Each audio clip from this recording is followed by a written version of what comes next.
Hey all, it's David Ducker coming back at you, and today I'm going to be talking about constructive games versus destructive games. Now I don't mean constructive campaigns against destructive campaigns. I just mean session by session. Was this session constructive or destructive?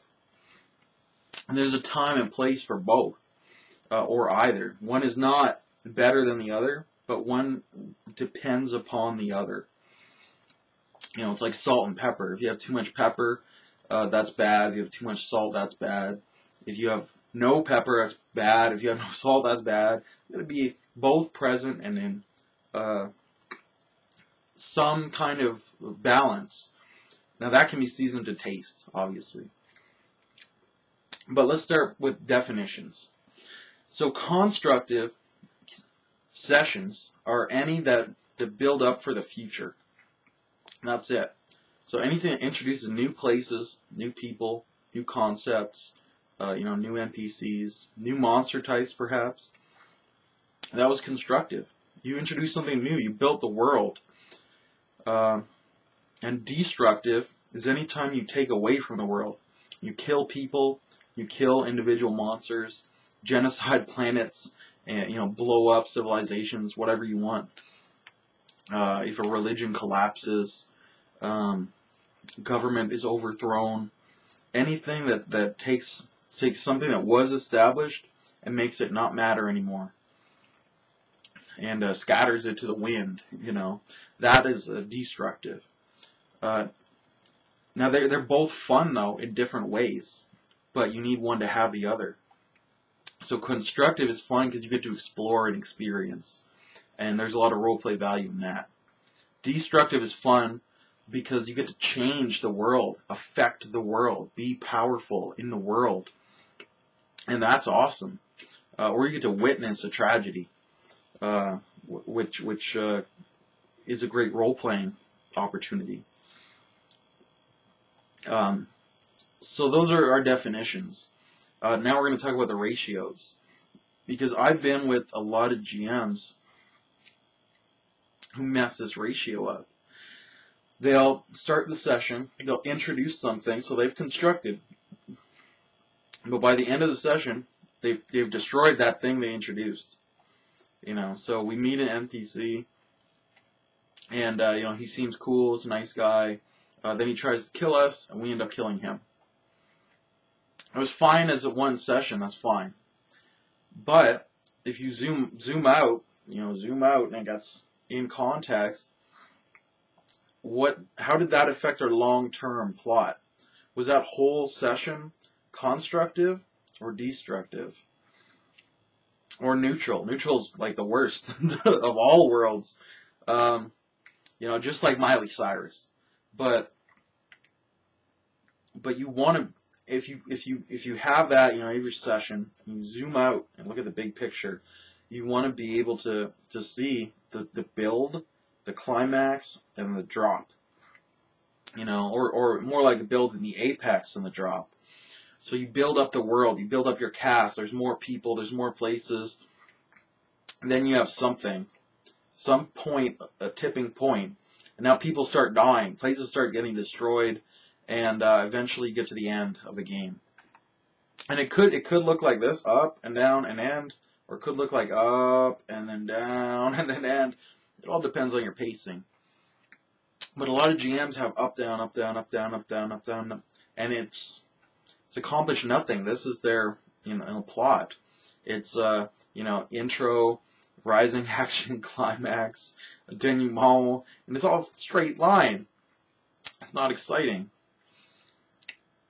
So my campaigns, I'm really good at building it up. We've now got 160 NPCs spread out over this huge area. Return of the Ruined Fangs, check that out on Facebook. All the portraits are there, 160. All the maps are there. So you can see everything that's been constructed. But now, we're at the tipping point. So we've introduced all of this, but they're not all going to make it to the end game, baby. So, in our last campaign, we had 100 NPCs, and By the end, 50 of them were alive. The other 50 were killed in the big the war. So now that we've built up this cast of 160, the war will start. So that the war means something. So it has context. So we've got these people, and when they die, it's important. It matters. You care. Whether that's, oh, no, he's dead, I'm sad. Or whether it's, you know, fuck that guy, I'm glad he's dead. I wish I could resurrect him so I could kill him again. You know, whatever you want to do, that's your payoff. You know, a lot of the time. Not always, but a lot of the time. And it doesn't even have to be as extreme as killing someone. It can be maim them, cut his arm off, his leg, he's a cripple, he's you know, he's got busted ribs for the rest of the campaign. It'll take so long to heal that he's out of the game. Whatever it is, your payoff. So I'm really good at that, building it up, and then at a certain point people start dying. George R.R. Martin style, son. But I have GM'd with a lot of people who don't build up. So they can't do those big war arcs because we have no cast of NPCs. So there's no allies, there's no enemies in the long term. There's a villain of the week, a villain of the episode shows up, we fight him, we kill him, the episode is over, and then we move on. But it's hard to tell those big stories with a small cast. And I love big stories.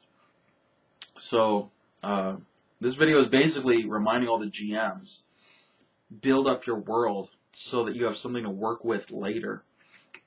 Bring it back. If you introduce a shopkeeper, develop him, keep him in the world. If you introduce a captain of the guard or a local priest or a local noble, whatever, anybody who shows up, keep them around.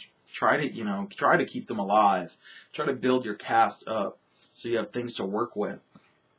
So now if there's a vigilante, if Batman shows up, and you're like, well, who could this Batman character be? Is it the priest, or is it the town guard, or is it the innkeeper, or who is Batman?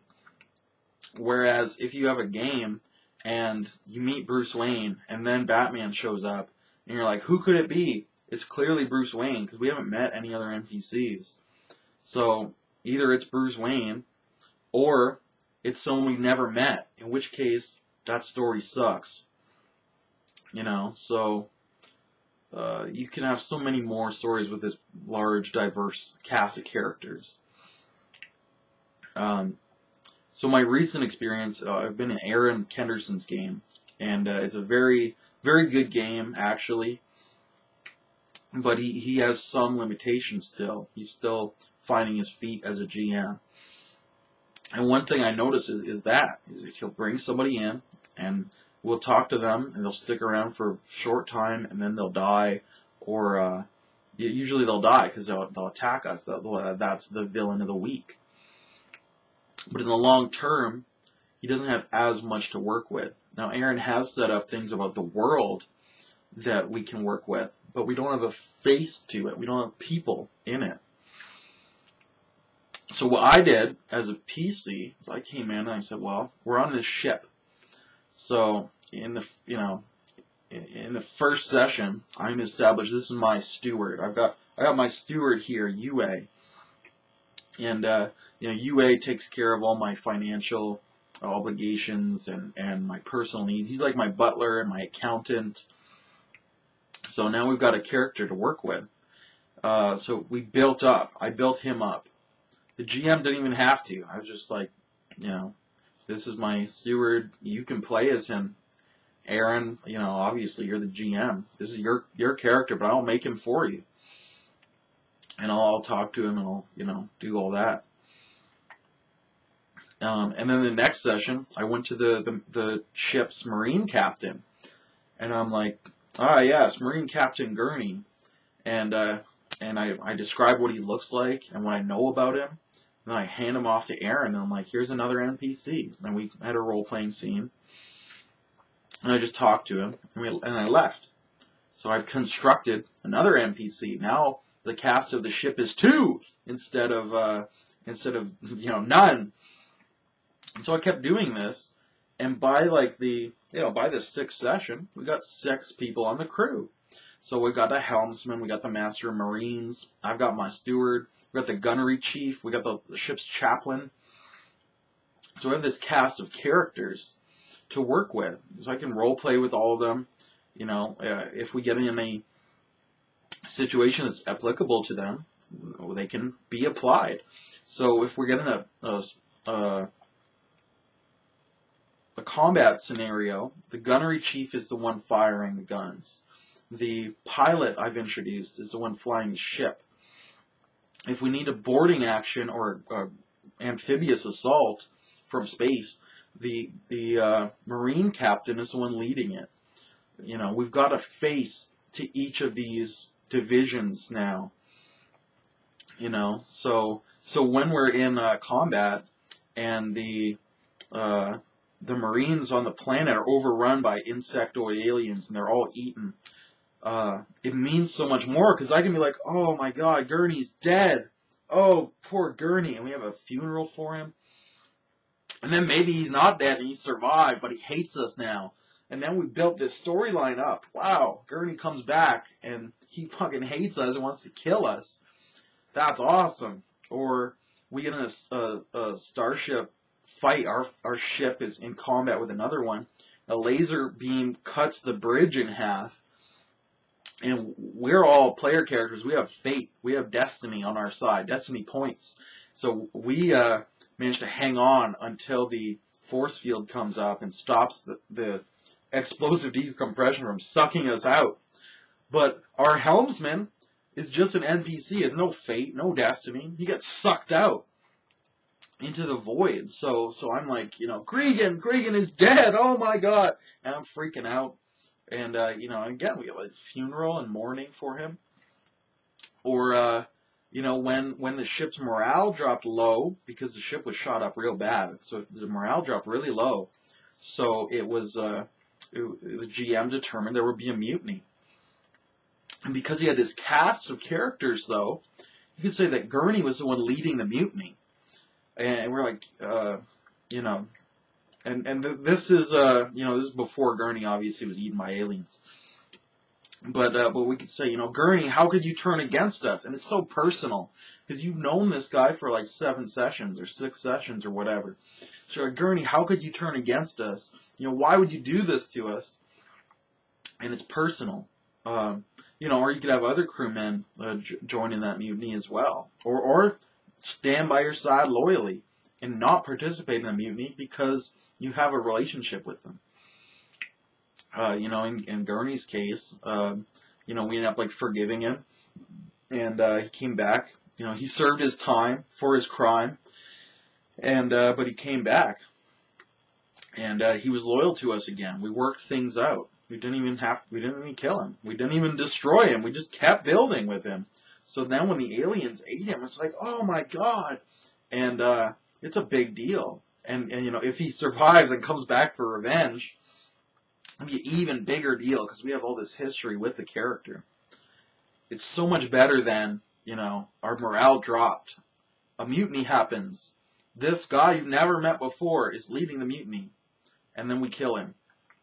And then the next session, it's like, there's, the base you set up is overrun by aliens. The NPCs that you've never met before are all dead. How sad are you now? You're like, I never met those guys. I don't care. Or the bridge scene. The ship is cut in half. The bridge, and the pilot is sucked out. If it had just been a nameless NPC, it wouldn't have meant anything. But because it was Gregan, it was a big deal. It was like, oh man, I was just starting to get to like that guy. Oh, you get all this drama, So build up your cast, whether it's allies or enemies. If you look at a superhero game, and a bad guy will show up, and you'll beat him down, but you don't kill him. So you haven't destroyed him. You've constructed him. You might throw him in super jail or depower him or whatever you're going to do. But now you have another member of your cast. And this is why, you know, Spider-Man ends up with 50 villains and Batman ends up with 50 villains, because he didn't kill them. If you look at the Punisher, he doesn't have 50 villains because he killed them. They show up, they get in his face, he kills them, the end. Whereas with Batman, you know, the Penguin shows up, Batman, you know, beats the shit out of him, throws him in jail, but he's still alive. He could break out of jail, he could make friends in jail, you know. So the classic arc is, you know, Batman beats up the Penguin, he goes to jail. Batman takes out Mad Hatter, he goes to jail. Batman takes out Scarecrow, he goes to jail. In jail, Scarecrow and Mad Hatter and the Penguin team up, break out of jail, and go back to kill Batman. That's awesome. You've built it up. You've shown how each member of this villain team is a badass. And then when they come back, that's more drama. You have history, and you know that they're a badass. Maybe Penguin's a bad example for that, if he's not the most badass, but or Mad Hatter. I don't know why I picked the Goon Squad, but but you know what I mean. This could be Spider-Man, and you're talking about the Scorpion and the Rhino and the Vulture. You know, that's a scary team. It's much more scary when you've had to deal with them each individually, when you know them, when you know that the Rhino hates you, when you know the Scorpion wants to eat you ritualistically, perhaps, if you're doing an alternate Scorpion. If you know that the Vulture, not only can he fly, which is, you know, a really powerful ability when you can't fly as a hero to catch him, but he's also super intelligent. And, you know, what could he come up with to enhance the powers of the Rhino and the Scorpion? So now you're really worried, you know. And you could just hear that they broke out. And you're just, oh shit, and you're really worried. You might just book it. I'd leave town. Let the Fantastic Four deal with this shit. Or, you know, you might go into hiding and they track you down. Or you might go looking for them and you slowly uncover their plot. And it's more dramatic because you already know them. If you're tracking someone and you don't know them beforehand, that can be interesting. But it's more interesting if you do know the person that you're tracking down. So that's my thoughts on being constructive versus destructive. So you've got to be destructive at some point, you know, to some greater or lesser degree. It's unless you're a superhero. Superheroes are very rarely destructive, which is why they have these huge casts of characters and universe of characters. But for the most part, you have to be destructive at some point. You have to kill them. But you want to do it when it's the most dramatic. So you want to build them up and build them up and build them up. And then when you finally kill Gurney, you think of all the history you had with him. It means so much more. So that's my thoughts on being constructive versus destructive. Build your world up, set the dominoes up so that when you knock them down, it's awesome. If you set one domino up and knock it down, and then set another one up and knock it down, it's not that cool. But if you set two up next to each other, and that takes time, but when you knock them both over, it's much more entertaining. And it's the same thing with RPGs or any storytelling. Build up your cast and then play around with them. And once it's built up to a certain point, don't be afraid of killing them off. You know, I'm not saying don't kill them. I'm saying kill them when the time is right, when the stars align, when it's dramatic and exciting and excellent. And PCs can participate in this as well. Just don't kill the bad guy. Throw him in jail. Ransom him. You know, cut his hand off and let him go and hope that he learned his lesson. But he won't. They never do. Or maybe he did and he joined the priesthood and he becomes a friend of yours. You know, as a PC, you don't have to kill everyone that you encounter. Please don't kill everyone you encounter. So that's going to be my ramble, though. So let me know if you've seen the GM who kills everything, or the players who kill everything. Scorched Earth style, murder hobo style. No one will come back for another episode, another appearance. If you know how bad that is, let me know why you know, and then I will know